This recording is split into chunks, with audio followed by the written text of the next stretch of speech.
Hello friends and welcome to my channel. तो आज है हमारा वीडियो नंबर 33 जो है इस चैप्टर का पार्ट 4 और इसमें हम अपने चैप्टर को फिनिश करने वाले हैं। तो गाइस वीडियो को शुरू करते हैं। वैसे गाइस हमने टॉपिक वाइज तो इस चैप्टर को ख़त्म कर ही दिया, सभी टॉपिक्स हमने कवर कर लिए। बट एक टॉपिक ऐसा है, वैसे तो वो एक पॉइंट है, लेकिन इस एक पॉइंट में कई सारे कंसेप्ट, कई सारे टॉपिक्स क्लियर हो जाएंगे आपके। कवर करता है ये एक ही पॉइंट जो है रिटर्न ऑन इन्वेस्टमेंट। यानी कि आप जहाँ कहीं भी किसी कंपनी के शेयर्स में, डिबेंचर्स में इन्वेस्ट कर रहे हो, आप जो उस पर रिटर्न यानी जो आपको इंटरेस्ट मिलेगा, डिविडेंड मिलेगा, वो होता है return on investment.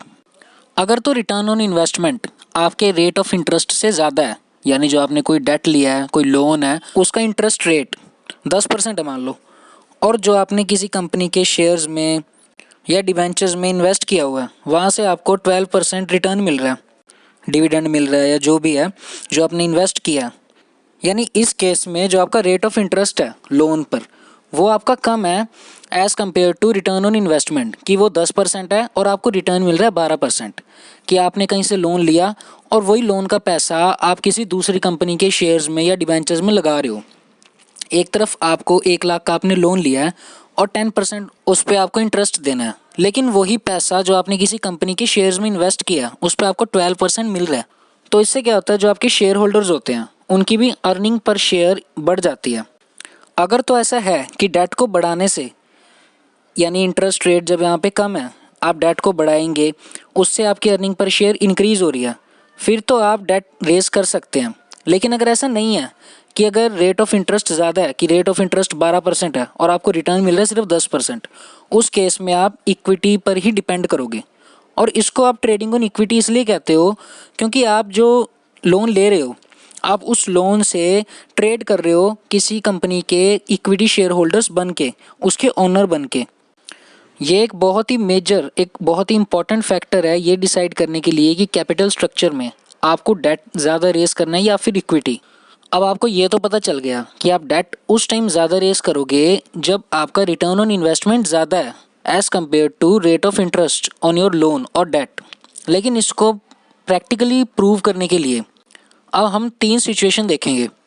First situation है कि किसी कंपनी का टोटल कैपिटल है 30 लाख रुपीज़, जिसमें से उस पर कोई भी डेट नहीं है, कोई लोन रेज नहीं किया उसने। 3 लाख शेयर्स हैं, उस पर 10 रुपये पर शेयर, और टैक्स रेट है यहाँ पर 30%।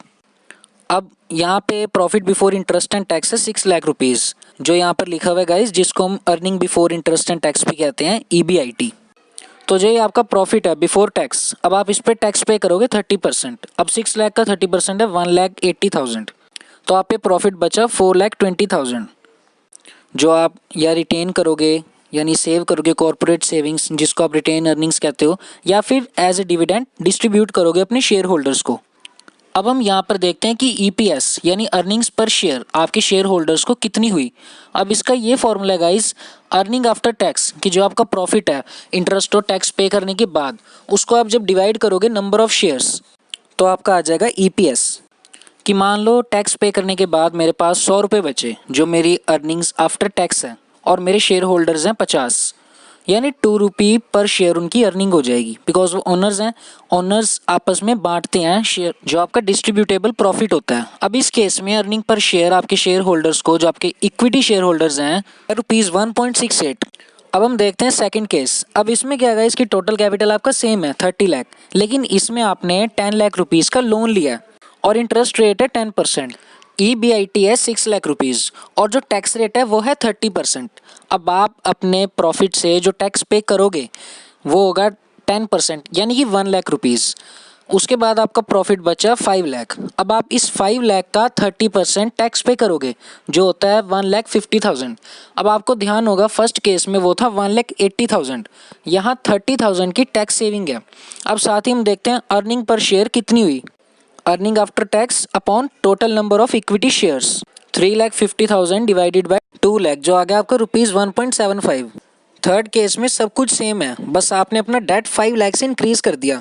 सिमिलरली पहले आपने इंटरेस्ट पे किया, उसके बाद आपने टैक्स पे किया।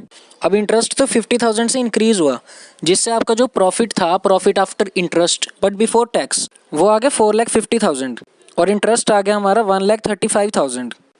फिर अर्निंग्स आफ्टर टैक्स जो आया 3,15,000, उसको जब आपने 1,50,000 के साथ डिवाइड किया तो आपका आंसर आया 2.2 रुपीज़ अर्निंग पर शेयर। अब ये फर्स्ट केस में रुपीज़ 1.68 थी, सेकंड केस में थोड़ा इंक्रीज हुई रुपीज़ 1.75, लेकिन थर्ड केस में ये मैक्सिमम है। अब ये क्यों है उसका भी एक रीज़न है कि जो आपकी रिटर्न ऑन इन्वेस्टमेंट है वो ज़्यादा होगी रेट ऑफ इंटरेस्ट से। अब इसको हम प्रूव करेंगे एक फॉर्मूला से। Return on investment is equal to earning before interest and tax, यानी कोई भी आपने टैक्स इंटरेस्ट पे नहीं किया 6 लाख रुपीज़ जो आपकी इस केस में है, अपॉन टोटल इन्वेस्टमेंट, इसमें डेट भी आ गई इक्विटी भी आ गई 30 लाख रुपीज़ इंटू 100 जो यहाँ पर है 20% और आपका इंटरेस्ट रेट था 10%। लेकिन गाइस ज़रूरी नहीं है कि अगर आपका डेट इंक्रीज़ हो रहा है तो हर बार आपका अर्निंग पर शेयर भी इंक्रीज़ हो। ये सिर्फ उस केस में इंक्रीज़ होता है जब आपका रिटर्न ऑन इन्वेस्टमेंट ज़्यादा हो आपके इंटरेस्ट रेट से। अब मैंने आपको वर्बली तो बता दिया, लेकिन हो सकता है कि अब भी आपको डाउट्स हों, इसीलिए मैं आपको 2 और एग्जाम्पल समझाऊंगा जिससे आपको एकदम क्रिस्टल क्लियर हो जाएगा। और जो ये सबसे बड़ा पॉइंट था फैक्टर्स अफेक्टिंग कैपिटल स्ट्रक्चर का, जिसके लिए मैंने सेपरेट वीडियो बनाई है, उससे आपको सब समझ आ जाएगा। तो फर्स्ट केस में आपका टोटल कैपिटल है 30 लाख, जिसमें 30 लाख आपके सभी शेयर्स हैं 3 लाख ऑफ रुपीज़ 10 ईच, लेकिन इसमें कोई डेट नहीं है।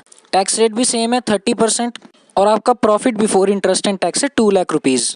अब आपने 2 लाख का 30% टैक्स पे किया जो कि था 60,000, जो बचा आपका वो था 1,40,000 अर्निंग आफ्टर टैक्स।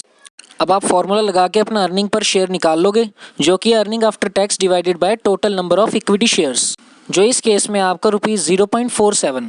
फिर सेकंड केस है गाइज जिसमें आप 10 लाख रुपीज़ का डेट रेस करते हो और बाकी सब कुछ सेम है और इंटरेस्ट रेट है 10% और आपकी जो अर्निंग है 2 लाख रुपीज़ की, उस पर आपने पहले इंटरेस्ट पे किया 1 लाख रुपीज़ और रिमेनिंग 1 लाख रुपीज़ पे आपने टैक्स पे किया, जो आपका बचा वो था 70,000 अर्निंग आफ्टर टैक्स और आपने फॉर्मूला लगा के अर्निंग पर शेयर निकाला जो निकला 0.35 रुपीज़।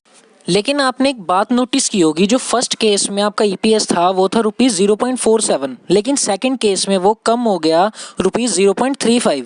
इसका क्या रीज़न है गाइज? इसका रीज़न ये है कि आपका जो रेट ऑफ रिटर्न है जो आपकी इन्वेस्टमेंट पे वो है 6.67% और जो आपका इंटरेस्ट रेट है वो था 10%, यानी ये इससे कम हो गया इंटरेस्ट से। अब आपको जो पे करना है वो ज़्यादा है और जो आप अर्न कर रहे हो वो कम है, जिसकी वजह से आपका अर्निंग पर शेयर डिक्लाइन हो रहा है, कम हो रहा है। गाइज ये सबसे इंपॉर्टेंट फैक्टर है कैपिटल स्ट्रक्चर डिसाइड करने के लिए from my point of view. That's why I have made a separate video for this topic and I hope कि जिस मोटिव के लिए मैंने इस वीडियो को बनाया है आपको अच्छे से समझ आ गई होगी। आपका अगर कोई डाउट होगा वो क्लियर हो चुका होगा इस वीडियो से। तो इसी के साथ हमारा चैप्टर 9th गाइज फिनिश होता है। मिलते हैं नेक्स्ट वीडियो में, 10th चैप्टर स्टार्ट करेंगे। अगर आप मेरे चैनल पर नए आए हैं तो आप मेरे चैनल को सब्सक्राइब कर दीजिए गाइज, आपको रेगुलर बेसिस पे वीडियो मिलेंगी यहाँ पर।